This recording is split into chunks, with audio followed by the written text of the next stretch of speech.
सदियों से प्रैक्टिस किया जा रहा है, लेकिन धीरे धीरे अलग फॉर्म्स डेवलप हुए हैं, different schools of thought develop हुई। लेकिन आज इंटरनेशनल योगा डे पे हमारी कोशिश है कि हम जो मेन योगा फॉर्म्स है वो आपको ब्रेक डाउन करके दिखाएं, और होप करते हैं कि आप उनमें से किसी एक को ट्राई करें जो आपके लिए बेस्ट सूटेड है, या शायद ये प्रोग्राम आपको मोटिवेट करे, इनकरेज करे कि आप कुछ नया ट्राई करें।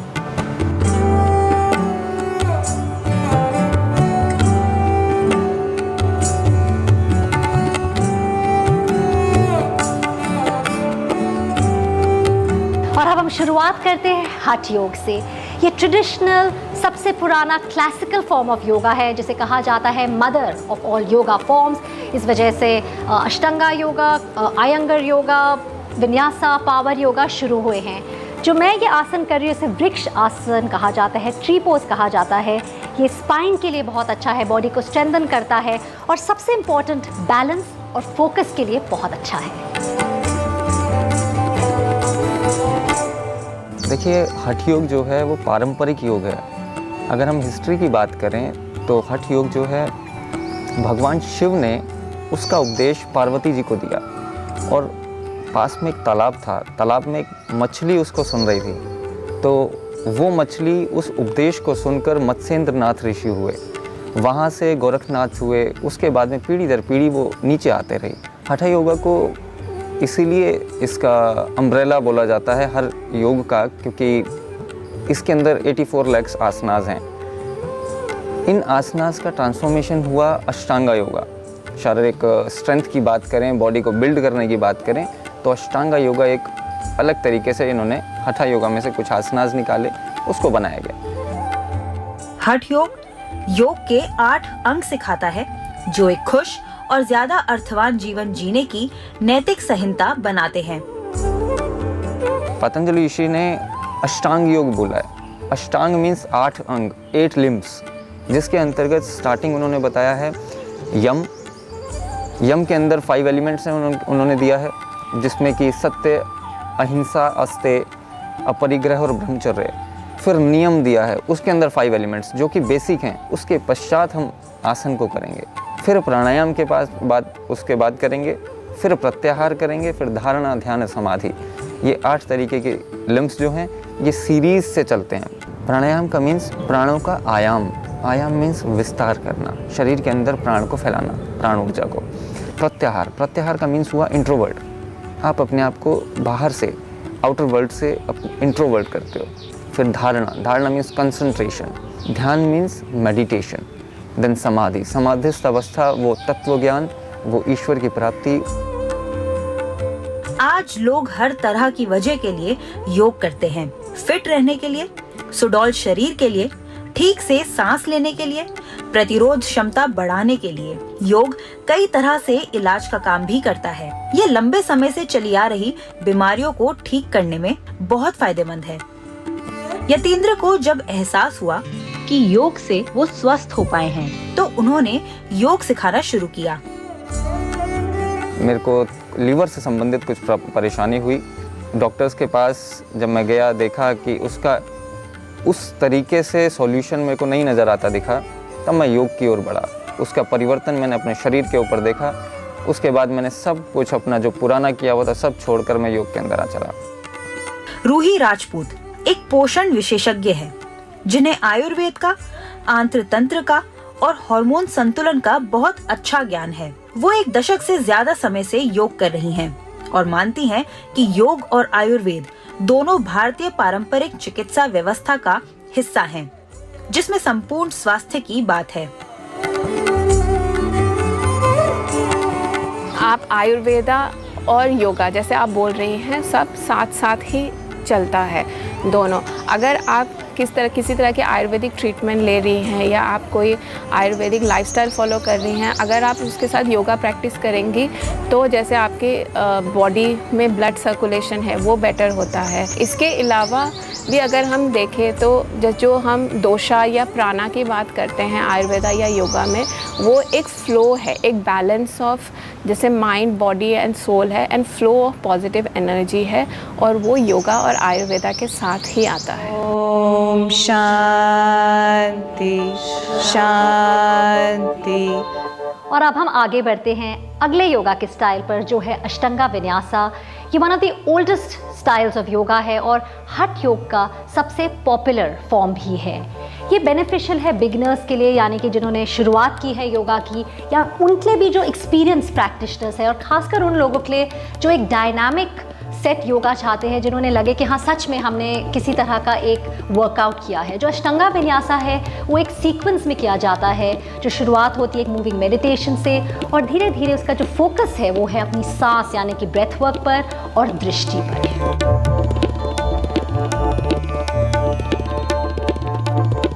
अष्टांगा योगा का मतलब लिटरली अगर हम उसकी डेफिनेशन ढूंढें तो अष्टांगा का मतलब है 8 लिम्ब, 8 लिम्स ऑफ योगा। अगर हम मॉडर्न कॉन्टेक्स्ट में आज के टाइम पे देखें तो जो तीसरा लिम्ब है अष्टांगा योगा का, आसना,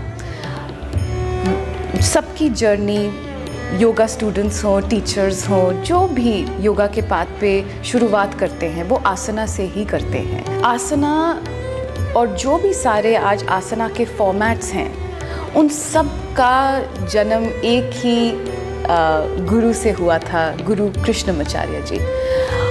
वो गुरु हैं जिन्होंने 1930s में लिटरली योगा को वो इंडिया में वापस लेके आए।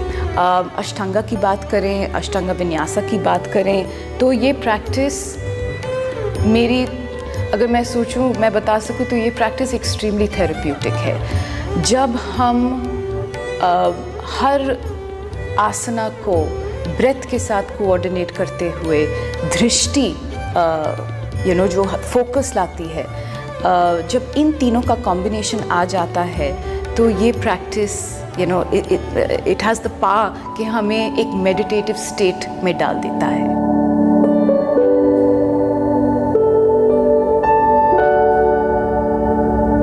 शरण खन्ना कॉर्पोरेट दुनिया का हिस्सा थी और ये कॉर्पोरेट जीवन शैली थी जिसकी वजह से वो योग की ओर मुड़ी।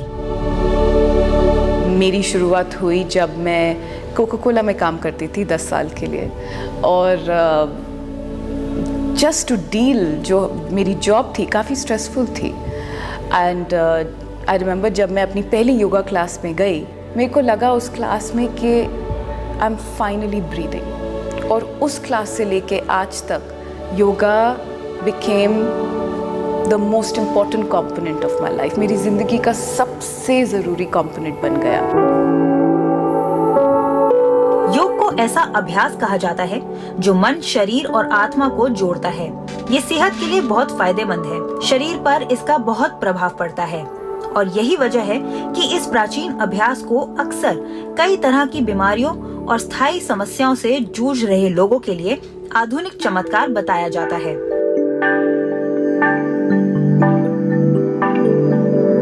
मैंने शरण के साथ योगा करीब 1.5 साल पहले शुरू किया है और तब से आज तक मतलब there is a kind of healing inside जो हुआ है, ब्रेथ वर्क में, मूवमेंट में, और एक स्लोनेस आ जाती है।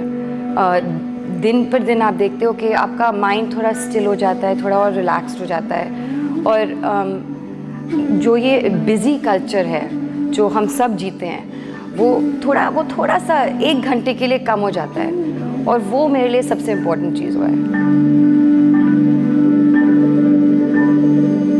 जो अगला फॉर्म ऑफ योगा जिसके बारे में हम बात करेंगे वो है अयंगर योगा, जो BKS अयंगर ने 1960s में इसकी स्थापना की थी। इसमें प्रॉप्स यूज़ किए जाते हैं, जैसे आप देख सकते हैं रोप्स हैं, ब्लैंकेट्स हैं, ब्लॉक्स हैं। इसका ये मकसद है ताकि किसी भी उम्र का इंसान इसे कर सके, परफॉर्म कर सके, इन आसन्स को लंबे समय तक होल्ड कर सके। स्किल लेवल भी अलग अलग हो सकते हैं, और इन जो प्रॉप्स की वजह से आप एक आसन को ज़्यादा लंबे समय तक भी पहुंच सकते हैं। इसके मेडिसिनल बेनिफिट्स हैं वो भी ज़्यादा होंगे, और साथ साथ आसन की एक्सेसिबिलिटी भी सबके लिए ज़्यादा आसान हो जाती है।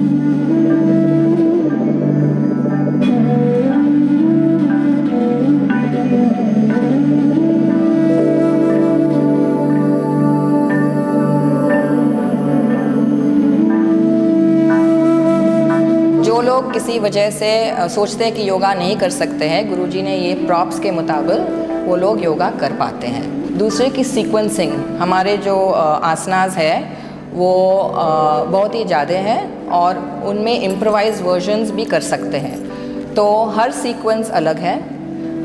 20 साल में करीब मैंने 6000 दिन योगा में करती हूँ प्रैक्टिस, और एक भी प्रैक्टिस सीक्वेंस दूसरे से अलग है। तीसरी चीज़ है अलाइनमेंट। अलाइनमेंट से ही जो आसना का फ़ायदा है तभी होता है जब सही अलाइनमेंट है।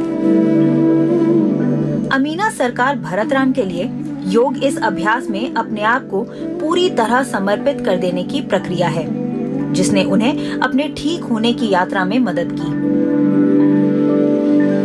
2002 में मुझे स्लिप डिस्क हुई थी और डॉक्टर ने कहा था कि पेन किलर्स लेने के लिए और शायद ऑपरेशन भी करना पड़ेगा। तो उसी समय I was introduce to Iyengar yoga और मैंने उसका बेनिफिट्स देख के तब से मैंने उसको छोड़ा ही नहीं।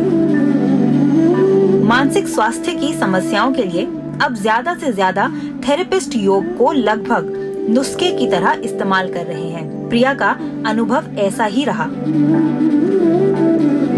अयंगर योगा मेरी ज़िंदगी में आया 2018 में। 2013 में मैंने अपना बेटा खोया था और मैं बहुत परेशान थी। अयंगर योगा मेरी ज़िंदगी में जब आया तो मुझे समझ में आया कि धीरे धीरे जब मैं अंदर जाने लगी, जब मुझे एक अजीब सी शांति महसूस होने लगी अयंगर योगा करने से, मेरी शारीरिक जो मेरा स्वास्थ्य था वो सुधरा। और उसके बाद मुझे रियलाइज़ हुआ, मुझे अनुभव हुआ कि योगा से मेरे मन में शांति कैसे धीरे धीरे बढ़ती जा रही है, कैसे कैसे मैं चीज़ों को एक्सेप्ट करती जा रही हूँ। मैं अपने आप में एक अब मैं दुखी तो होती थी, पर मुझे पता था कैसे मन को शांत होना है। ब्रेक के बाद देखेंगे गर्भवती महिलाओं के लिए प्रसव पूर्व योग, जिसका प्रभाव कोख में पल रहे बच्चे की सेहत पर भी पड़ता है।